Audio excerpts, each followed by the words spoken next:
access to clean water, something we take for granted.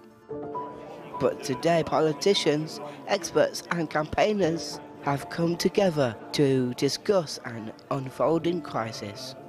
We are about to run out of water in this country, and dare I say it, we are woefully prepared.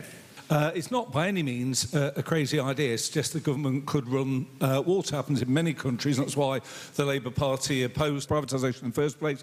Well, you've heard about sewage in our waterways, but River Action wants us to wake up to much deeper problems. Hi. Hi, Ruben. Nice to meet you. Nice to see you. We live in a country where it always rains. So, are we really going to run out of water? Well, yes, we are.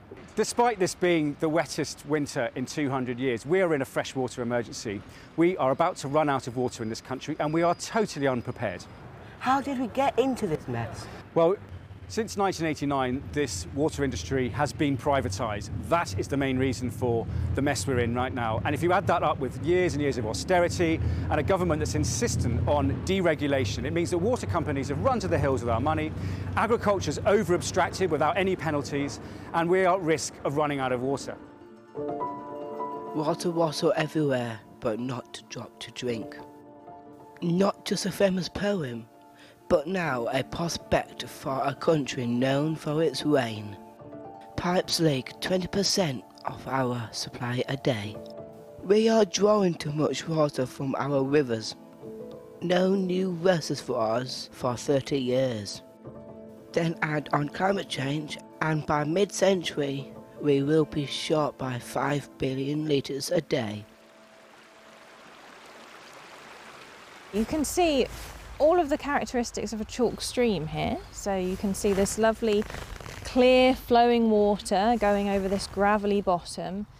We are home to 85% of the world's chalk streams. They are classed by government as priority habitats. But as our taps run dry, we look to places like this to keep them running. One of the biggest issues affecting our chalk rivers is over-abstraction. And this is where water companies directly take water from the river environment. And this sometimes happens faster than it can be naturally replenished.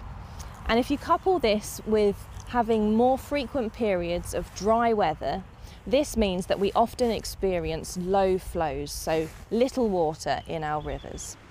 These are important and rare places, not just for humans, but for our wildlife too. We know we are losing species at a really accelerated rate, which is in itself hugely alarming. Fundamentally, we need clean, plentiful water in order that we can thrive on this planet, both humans and wildlife. Otherwise, we are facing a collective future that looks quite bleak. And if that isn't bad enough, a new report out today says that sewage spills are not just occasional, but our systems are designed to allow fecal matter to be released into our waterways, even after it's been treated.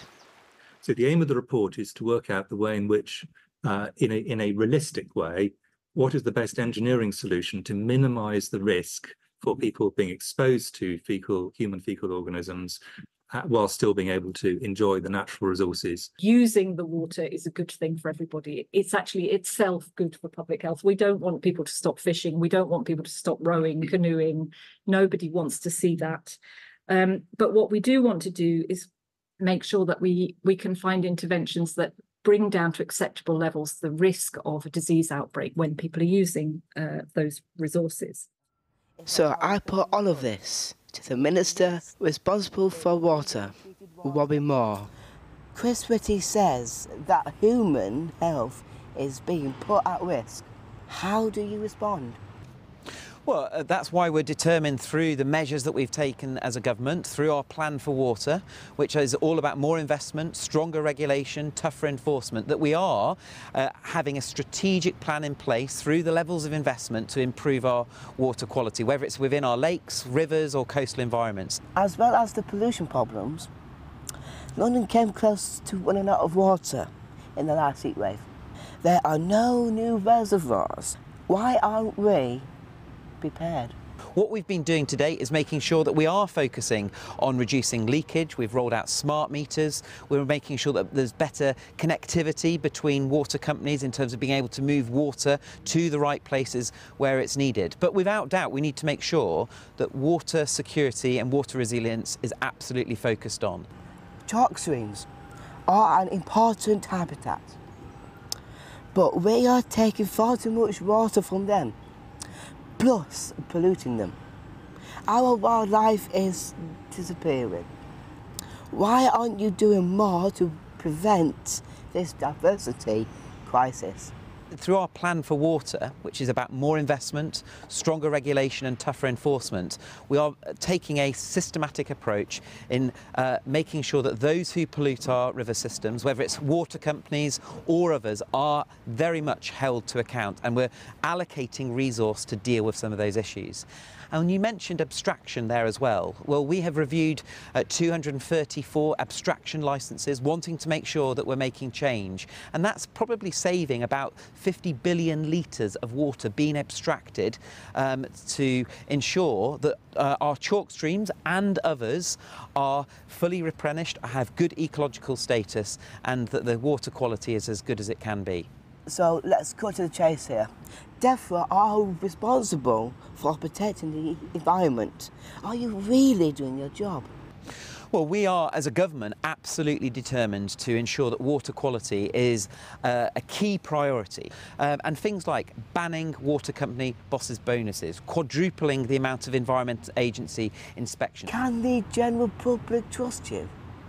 Well, I hope that people are seeing what this Conservative government is doing through the rolling out of our Environment Act, which has come into force, which creates key targets that we are committed to delivering, whether it's setting up the Office Environmental Protection as another body that is able to scrutinise the work that the government is doing, whether it's through our plan for water, which is about more investment, stronger regulation, tougher enforcement in terms of improving water quality, holding those who pollute our river systems, our coastal environments and our lakes to account. And the level of investment that we are putting in. I hope that people can see the absolute level of change that we are committed to in terms of holding those who pollute to account, but also improving our water quality. And I hope that the public are reassured by the work that this government is doing.